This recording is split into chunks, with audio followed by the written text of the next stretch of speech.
Hello विद्यार्थियों, अपने YouTube channel में आप सभी का स्वागत करते हैं। जैसा कि इस वीडियो में आप सभी को रसायन विज्ञान के अति महत्वपूर्ण क्वेश्चन लेकर आए हुए हैं। ध्यान से पढ़िए और याद करिए और अपने एग्जामिनेशन में अच्छा अंक लाइए। ठीक है, अब वीडियो स्टार्ट कर रहे हैं। फर्स्ट क्वेश्चन आपके बीच उपलब्ध है।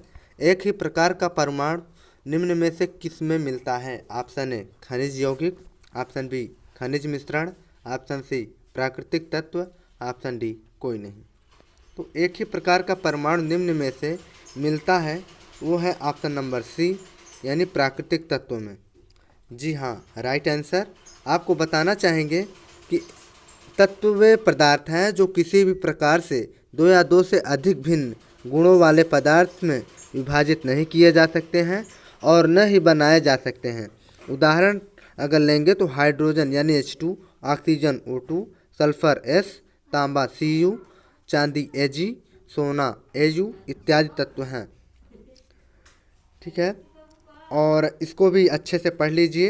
ये ज़रूर नहीं है कि क्वेश्चन जो ही बताया गया वही इम्पोर्टेंट है। नेक्स्ट क्वेश्चन की ओर बढ़ते हैं। रासायनिक तत्व के अणु के संदर्भ में चुंबकीय क्वांटम संख्या का संबंध है। ऑप्शन ए अभिविन्यास से, ऑप्शन बी आवृत्ति से, ऑप्शन सी आमाप से, ऑप्शन डी चक्रण से। तो रासायनिक तत्व के अणु के संदर्भ में चुंबकीय क्वांटम संख्या का संबंध है, वो है ऑप्शन नंबर डी, यानी चक्रण से। जी हाँ, करेक्ट आंसर है। अब आपको बताना चाहेंगे कि रासायनिक तत्व के अणु के संदर्भ में चुंबकीय क्वांटम संख्या का संबंध चक्रण से ही है, बल्कि और किसी से नहीं। नेक्स्ट क्वेश्चन की ओर। पदार्थ के परमाणविक सिद्धांत सर्वप्रथम किसने प्रस्तावित किया? ऑप्शन ए रदरफोर्ड ने, ऑप्शन बी जॉन डाल्टन ने, ऑप्शन सी जे थॉमसन ने, ऑप्शन डी नील्स बोर ने। तो पदार्थ के परमाणविक सिद्धांत सर्वप्रथम प्रस्तावित किया, वो है ऑप्शन नंबर बी, यानी जॉन डाल्टन ने। करेक्ट आंसर ऑप्शन बी होना चाहिए। जी हाँ, राइट आंसर है। मैं आपको बताना चाहूँगा कि पदार्थ के परमाणु जॉन डाल्टन 6 सितंबर 1766 यानी से 7 जुलाई 1844 एक अंग्रेज वैज्ञानिक थे। इन्होंने पदार्थ की रचना संबंधी सिद्धांत का प्रतिपादन किया, जो डाल्टन के परमाणु सिद्धांत के नाम से प्रचलित है। और डाल्टन का जन्म सन 1766 में इंग्लैंड के एक गरीब जुलाहा परिवार में हुआ और 12 वर्ष की आयु में उन्होंने एक शिक्षक के रूप में अपनी जीविका शुरू की। 7 साल बाद वह एक स्कूल के प्रिंसिपल बन गए। सन 1793 में जॉन कॉलेज में गणित, भौतिकी एवं रसायन शास्त्र पढ़ाने वेफ लिए मैनचेस्टर चले गए। वहां पर उन्होंने अपने जीवन का अधिकांश समय शिक्षण एवं शोध कार्य में व्यतीत किया। सन 1803 में इन्होंने अपने परमाणु सिद्धांत को प्रस्तुत किया, जो द्रव्यों के अध्ययन के लिए एक महत्वपूर्ण सिद्धांत साबित हुआ। ध्यान रखिए विद्यार्थियों, इनसे भी क्वेश्चन बनाए जा सकते हैं। आपसे समय पूछ सकता है कि जॉन डाल्टन एक अंग्रेज वैज्ञानिक थे, वो कब अंग्रेज वैज्ञानिक बने थे? आप में answer 1766। Next question. Hydrogen bomb किस सिद्धांत पर काम करता है? ऑप्शन ए नियंत्रित विखंडन अभिक्रिया, ऑप्शन बी अनियंत्रित विखंडन अभिक्रिया, ऑप्शन सी नियंत्रित संलयन अभिक्रिया, ऑप्शन डी अनियंत्रित संलयन अभिक्रिया। तो हाइड्रोजन बम सिद्धांत वो काम करता है, वो है ऑप्शन नंबर डी, यानी अनियंत्रित संलयन अभिक्रिया। Right answer. मैं आपको बताना चाहूँगा कि हाइड्रोजन बम नाभिकीय संलयन के सिद्धांत पर काम करते हैं। 2 हाइड्रोजन एटम मिलकर हीलियम का एक एटम बनाते हैं और बहुत सारी ऊर्जा अवमुक्त करते हैं। नेक्स्ट क्वेश्चन की ओर चलते हैं। जब एक ताम्र दंड को जलीय सिल्वर नाइट्रेट विलयन में डुबोया जाता है तो उसका रंग बदलकर नीला हो जाता है, क्योंकि ऑप्शन ए तांबा चांदी की अपेक्षा अधिक आसानी से अपचयित हो जाता है, ऑप्शन बी तांबा चांदी की अपेक्षा अधिक आसानी से उपचयित हो जाता है, ऑप्शन सी नाइट्रेट आयन उपचायक की तरह काम करता है, ऑप्शन डी नाइट्रेट आयन अपचायक की तरह काम करता है। तो इसका राइट आंसर होगा स्टूडेंट्स ऑप्शन नंबर बी, यानी तांबा चांदी की अपेक्षा अधिक आसानी से उपचयित हो जाता है। जी हाँ, राइट आंसर है। मैं आपको बताना चाहूँगा कि जब एक ताम्र दंड को जलीय सिल्वर नाइट्रेट विलयन में डुबोया जाता है तो उसका रंग बदलकर नीला हो जाता है, क्योंकि तांबा चांदी की अपेक्षा अधिक आसानी से अपचयित हो जाता है। इसको भी ध्यान में रखिए। और नेक्स्ट क्वेश्चन की ओर चलते हैं विद्यार्थियों। ऑल क्वेश्चन मोस्ट सभी क्वेश्चन इम्पॉर्टेंट हैं आपके एग्जाम सेट के लिए। और नेक्स्ट क्वेश्चन ये है कि निम्न में से किसका ईंधन मान किसमें सबसे अधिक होता है। Option A hydrogen, option B charcoal, option C प्राकृतिक गैस, ऑप्शन डी गैलोसिन। इसका राइट आंसर होगा ऑप्शन नंबर ए यानी हाइड्रोजन। जी हाँ, करेक्ट आंसर। मैं आपको बताना चाहूँगा कि उपर्युक्त ईंधनों में हाइड्रोजन का ईंधन मान सबसे अधिक होता है।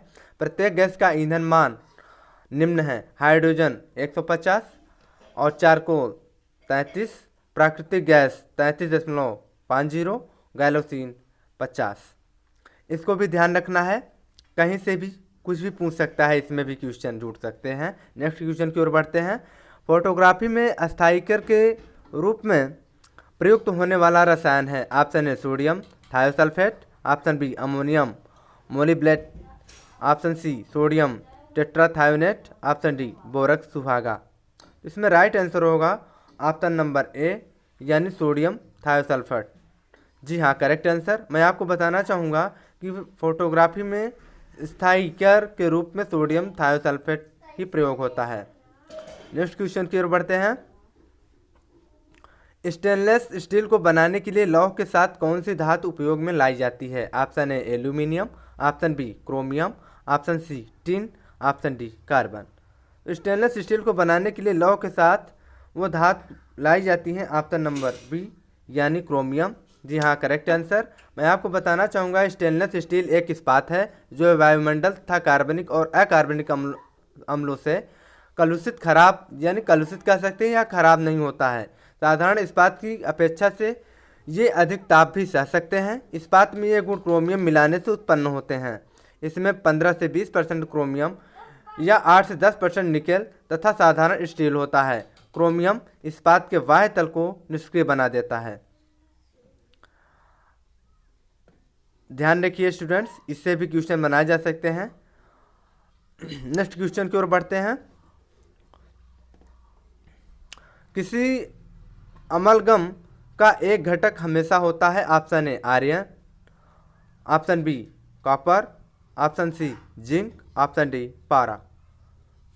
तो किसी अम्लगम का एक घटक हमेशा होता है तो ऑप्शन नंबर डी यानी पारा में होता है। आपको बताना चाहेंगे कि पारा तथा अन्य किसी धातु की मिलावट से बनी मिश्र धातु को संलय या संरस जिसे कहते हैं एमलगम कहते हैं, और इसको भी ध्यान में रखिए, ये क्वेश्चन बन सकते हैं। नेक्स्ट क्वेश्चन, गहरा जामुनी यौगिक पदार्थ जो एंटीसेप्टिक एवं डिसइंफेक्टेंट की तरह उपयोग होता है तो option number A potassium nitrate, option B sodium thiosulphate, option C potassium permanganate, option D calcium phosphate.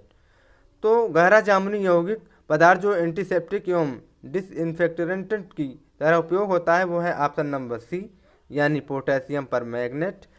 आपको बताना चाहेंगे कि पोटेशियम परमैंगनेट एक अकार्बनिक रासायनिक यौगिक है जिसका अणुसूत्र KMnO4 है और यह प्रबल ऑक्सीक कारक है। जल में घुलकर यह तीव्र गुलाबी या बैंगनी रंग का विलयन बनाता है और पोटेशियम परमैंगनेट का जलीय विलयन बीजों की जीवन क्षमता ज्ञात करने के लिए गुणवत्ता युक्त मिश्रण है। ध्यान रखिए विद्यार्थियों, सभी क्वेश्चन मोस्ट हैं और आपके एग्जाम सेट में पूछे जा सकते हैं। और इसी के साथ अपने वीडियो को समाप्त करते हुए कहना चाहूँगा कि वीडियो अच्छा लगे तो अपने मित्रों के पास शेयर करें ताकि उनको भी जानकारी मिले और वो भी अपने एग्जाम सेट में अच्छा नंबर लाएं। और धन्यवाद।